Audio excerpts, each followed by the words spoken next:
Okay, so this is the Rights Tracker website, which everyone is familiar with.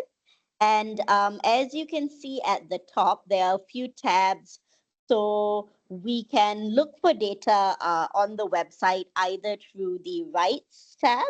If you're looking at a specific right, say right to education, for example, you can search it there.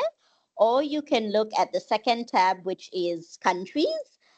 So you can search for specific countries. And we can also search through the people tab, which is a list of people groups who are most at risk of violations.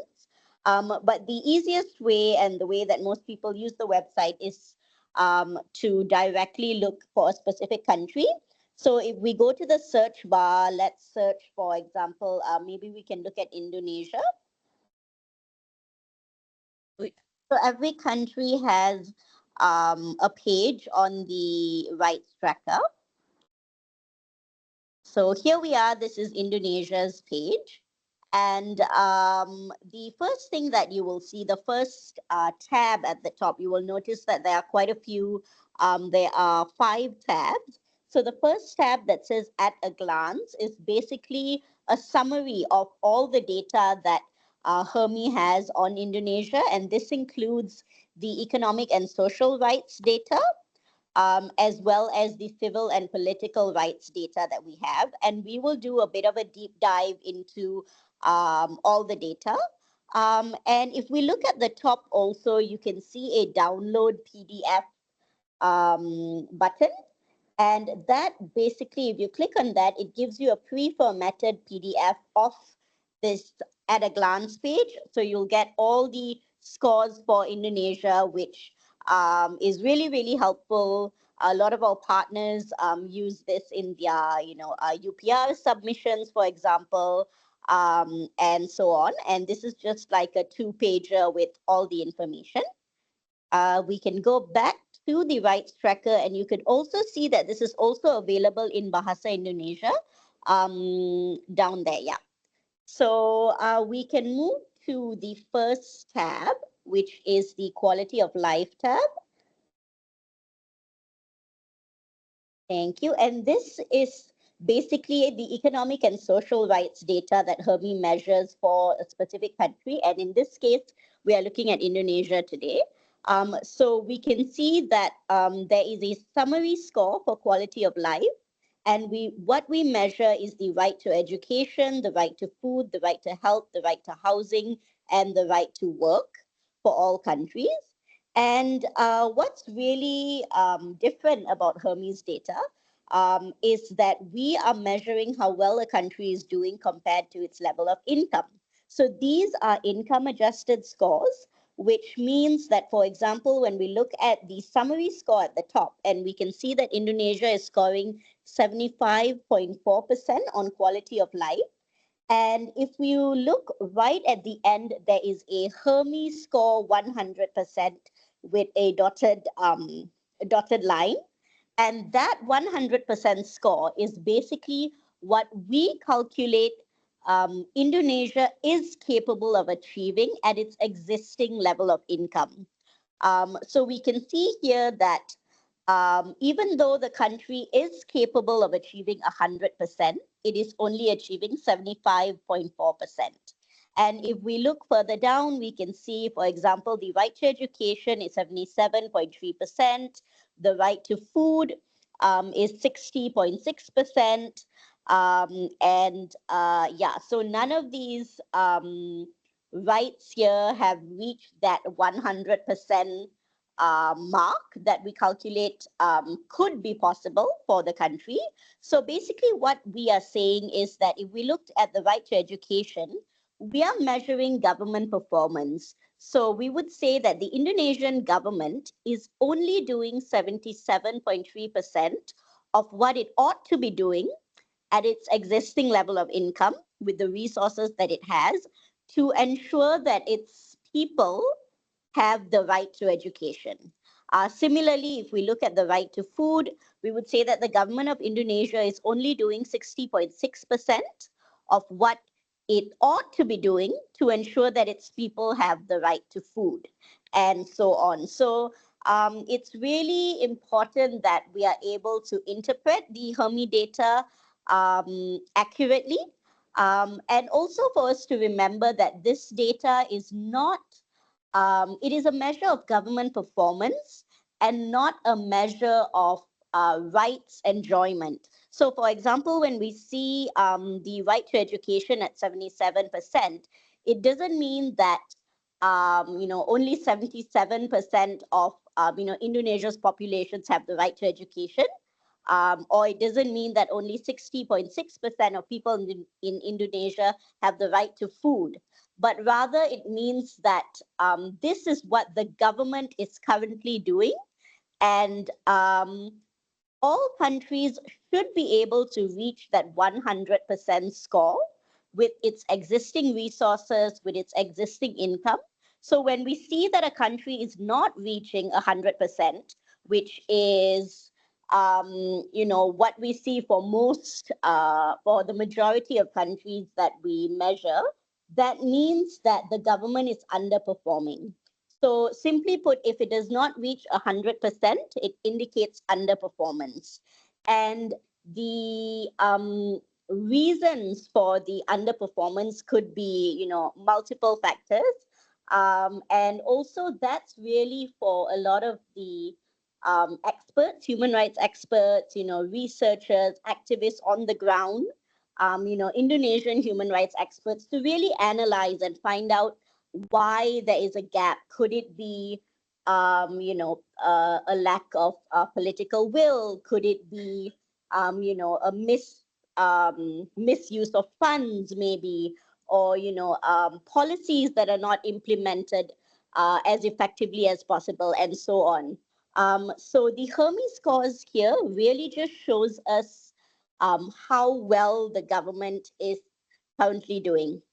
And if we scroll down a little, we can see that we also have some text here, which explains a lot of the graphs. So for example, we can see here that Indonesia scores 75.4% on quality of life when scored against the income adjusted benchmark.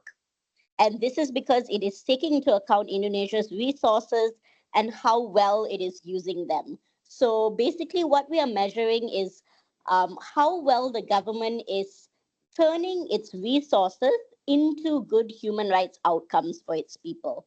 And if we could scroll up again to the graph, I just wanted to mention one more thing, which is that Hermes scores here, we are not looking at this in terms of maybe exam scores, but we are looking at it more in terms of task completion. So like I mentioned earlier, the gap, right? The gap that the government needs to fill in order to reach its actual potential. So for example, when we look at the right to food, or not right to food, maybe let's look at the right to health at 83.9%. If that was an exam score, it would be, quite a good score. It would be an A. But we can see here that if we look at the bottom where we have those rough indicators or benchmarks, very bad, bad, fair, fair and good, we can see that 83.9% falls under the bad range. And that's simply because we know that the government is capable of reaching that 100%, but instead of doing the best, instead of doing 100%, it's only doing 83.9%. So it's really imperative that we look at these scores in terms of task completion and not in terms of exam scores, as how you would normally tend to interpret percentages like this. We can scroll down, please.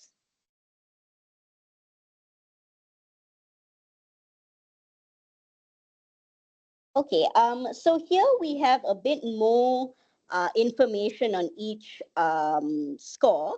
So for example, if we're looking at the right to education, we're able to see further down there what are the indicators that make up this score. So how did we arrive at 77.3% for the right to education? And we can see here that this score is made up of 3 different indicators.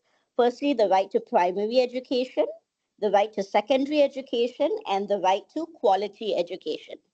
And if we want to understand maybe, how exactly did we get this 96.4% for the right to primary education, you can just click on click on the graph or click on the text, and we will have a pop up at the side, the FAQ section. Yes. And here we can really understand a little more about what kind of indicator has been used to measure. So we can see here that the right to primary education is actually the percentage of students of primary school age. So basically the primary school enrollment rate, and this data has been taken from UNESCO. Similarly, if we go to maybe quality education,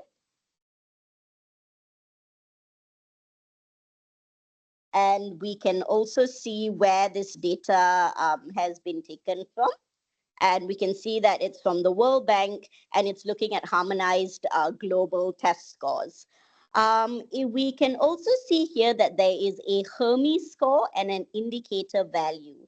So if we switch to the indicator value, here we go. We are able to see that for the right to primary education, this is the raw data that we have, which is the primary school enrollment rate, the upper secondary school enrollment rate. And this data is then taken and analyzed based on the country's GDP or the country's income. And that's how we arrive at the Hermes score.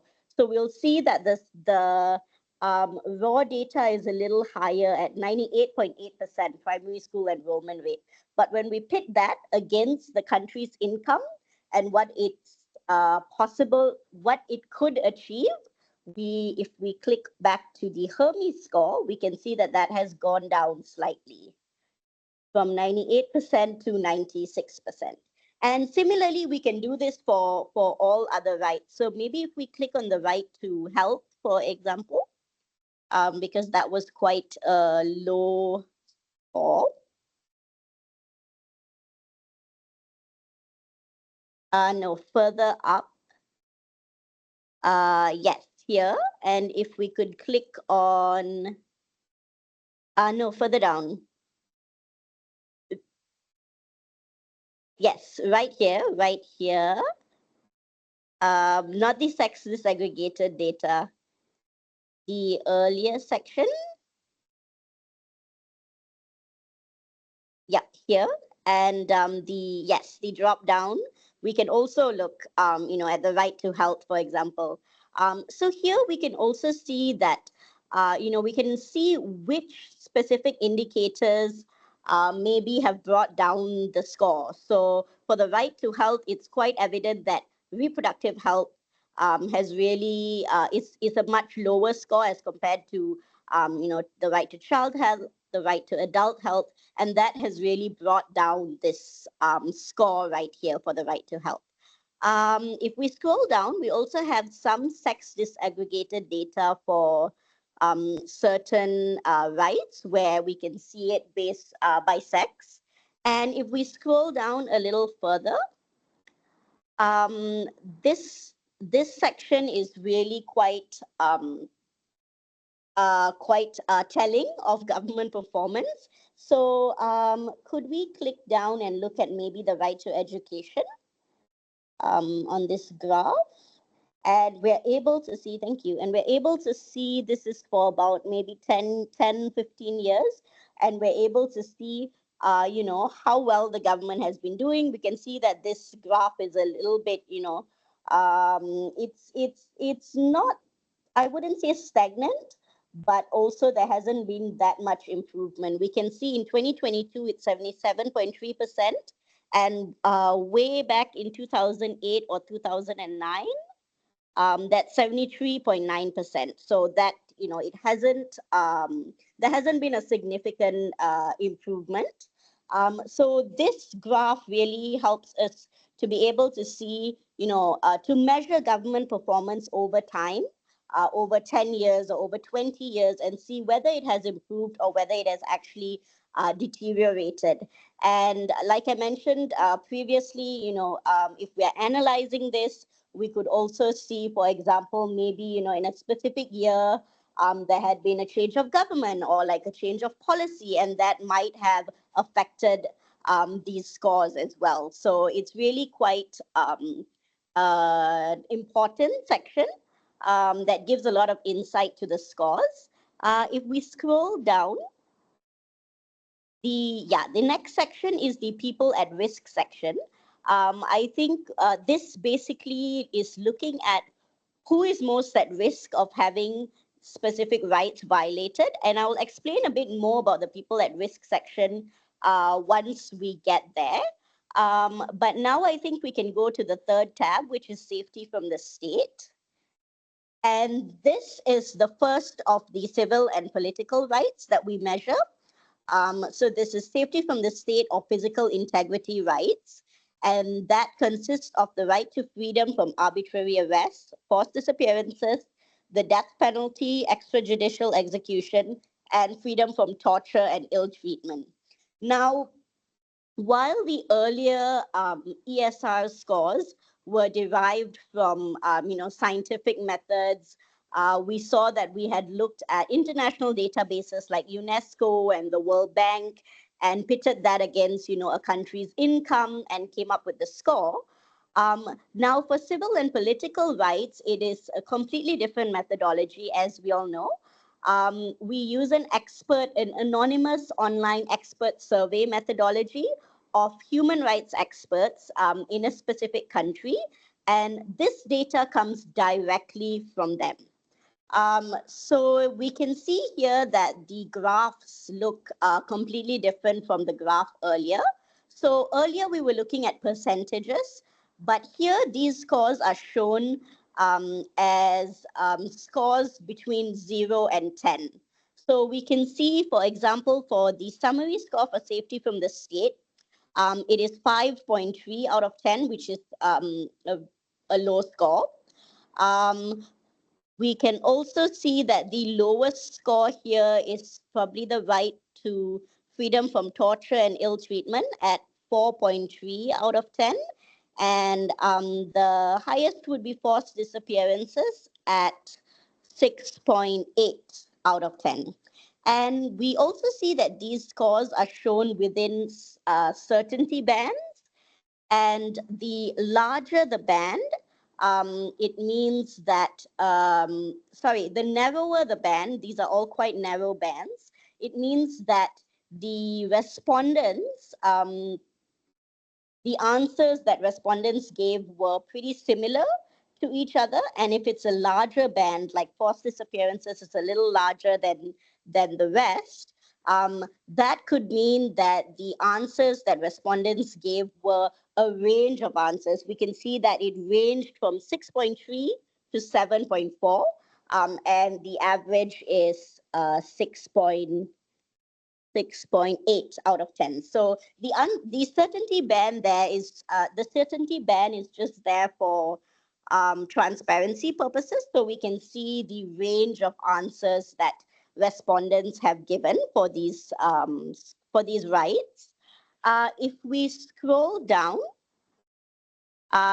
similarly, we have some text that explains the graphs, and also we can see an overtime score. Now, since this is from the survey, and we very recently started the survey in Indonesia, we can see that we have data from 2022 to 2024. Just on a first glance, a lot of the scores look like, it has been stagnant. There has been no improvement so far. We can also see, for example, for freedom from the death penalty, it has a score of 10. And that simply means that in that specific year that the survey was answered, no one was formally executed in the country, and that's why that's showing up as a score of 10 on the graph. If we scroll a little down, we can see that for freedom from torture and ill treatment, that has gone down very slightly from 4.4 to 4.1. So on the overall, these are all really quite very low scores, unfortunately. Similarly, at the bottom, we have the people at risk information, which we can look at here. So in the survey, we also ask respondents who is most at risk of having a specific a right violated. So we can see here that this is right to freedom from arbitrary arrest. And all the word clouds, all the text that has come up in the word clouds means that at least one respondent has identified that specific group of being at risk of having their rights to freedom from arbitrary arrest violated. So we can see that right at the top, human rights advocates is there. And if we hover over human rights advocates, we are able to see that 78% of respondents had identified them. If we go down to LGBTQIA plus people, 72%, indigenous people, journalists, and so on. And if we scroll down even further, we also then ask respondents to provide more information. So if you say that, journalists, for example, are being arbitrarily arrested, then respondents are then able to give us a bit more information about that. So we can see here that it mentioned human rights advocates, and in the additional information, we can see that respondents have said activists and protesters, particularly those who are students or labor activists, are likely to be detained by state agents. Um, People who are critical of the government on social media are also likely to be detained. We can also see, indigenous people, particularly those who live in, areas with development projects or land conflicts, such as land grabbing, are also very vulnerable to arbitrary arrest. Could we scroll up, please?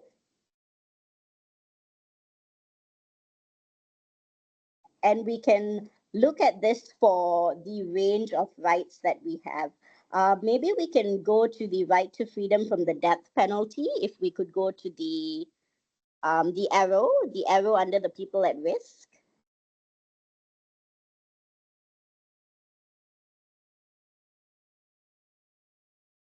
Yeah, and maybe yes. Okay, thank you. So we saw earlier that the freedom from the death penalty, there was a score of 10 because no one was executed in that year, but yet we still have some additional information. So even though no one was executed, we know that the death penalty is still in effect. And it says here there were no executions in 2024, but several prisoners still remain on death row. People are still receiving death sentences in court. And we also have some information about who is most at risk of this. Foreigners, people who don't follow one of the major religions in Indonesia, and also, people suspected of drug trafficking, and so on. So this really gives us information about those who are at risk, those who are more vulnerable, those who are left behind. And yeah, so I think this section is really a really important section that gives a lot of nuance to the data that we have. Could we move to empowerment, please? Thank you. So for empowerment rights, the rights that Hermy measures are the right to assembly and association, the right to opinion and expression, the right to participate in government, and the right to religion and belief. We're able to see here a lot of Indonesia scores fall within the bad, between bad and fair range. Can we scroll down, please, to look at the overtime graph? Here we can see that A lot of the scores have actually deteriorated, even though this is in the span of maybe only about 3 years. We can see that there is a deterioration. The right to participate in government, particularly, has gone down. The right to opinion and expression has also gone down. And if we want to understand a bit more, this is where we can look at the people at risk data. So if we go down here, so we can see for the right to assembly and association, which was a very low score, human rights experts have identified LGBTQIA plus people as being at risk, people with particular religious beliefs or practices, indigenous people, sex workers, journalists. And if we scroll down, we can get a bit more information about this. So let's see. For example, it mentioned indigenous peoples. So we are able to see there, Papuans, especially those in West Papua, the Orang Asli activists. We also see that, people who do not follow one of the major religions in Indonesia, members of religious minority groups, particularly the Shia and Ahmadiyya Islam groups. And yeah, so we are able to have a bit more information about why these groups were selected by the human rights experts. Could we scroll up?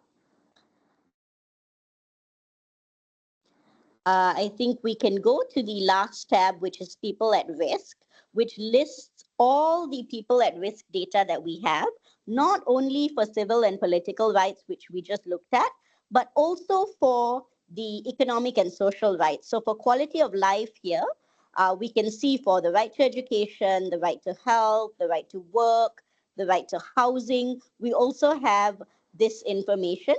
And if we click on the arrow that says show more information from survey respondents, we are able to look at the additional contextual information that respondents have provided. And if, say, for example, you are working on or you're interested in learning about a specific group of people, you are also able to click on that specific group. So for example, maybe let's click on journalists in the word clouds. Yes. And so when we do that, we will see that that specific group has been pre-highlighted. So if we can scroll, we can see where journalists have been highlighted as being at risk. So I believe that was the right to food. Could we scroll down? Yes, they also show up in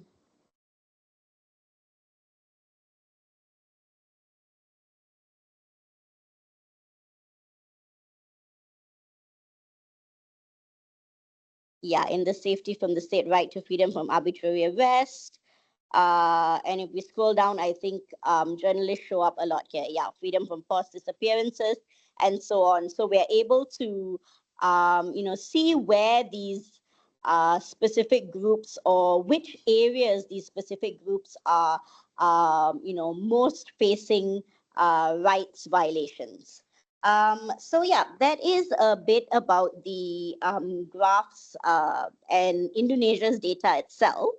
And if, say, we want to compare Indonesia to other countries or compare Indonesia to other countries in the region, for example, on a specific right, say the right to education. So if we go to the tab right at the top that says rights, we can click on that and maybe look at the right to education. And this will bring us to a page where we can see the right to education for all countries. So if you scroll down slightly, we can see that this is showing us the right to education for 155 countries worldwide. If we wanted to look at Indonesia's scores, maybe, within the region that it's in, we can just go to the add country filter there. And you can see here that we can filter it by region, by sub-region, by grouping and so on. So if we scroll down,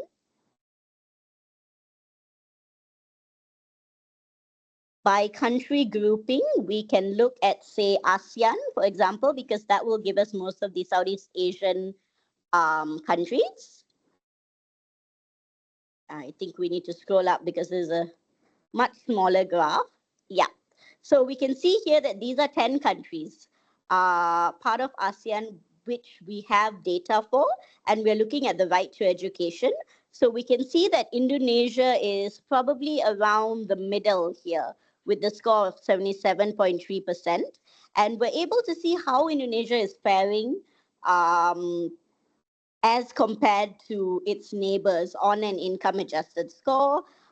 So we can see that, for Southeast Asia, Vietnam is like right at the top, then it's Singapore and so on. And we can see that Laos and Brunei and Malaysia, which are, higher income countries as compared to maybe Myanmar and Cambodia, yet these scores are lower on this scale because as I mentioned, these are income adjusted scores. So we are looking at how well the government is performing based on the existing income that it has, that it currently has. And as I mentioned, every country is able to reach its full potential of 100%. So all these countries here are underperforming on these rights and not fulfilling the rights and not using their resources as effectively as possible to ensure that their people, to ensure that its citizens, its people have the right to education. So yeah, this is just, I think I will stop here and maybe take questions. If anyone has questions, maybe if we want to go back to the Indonesia page in case you have like specific questions on the graph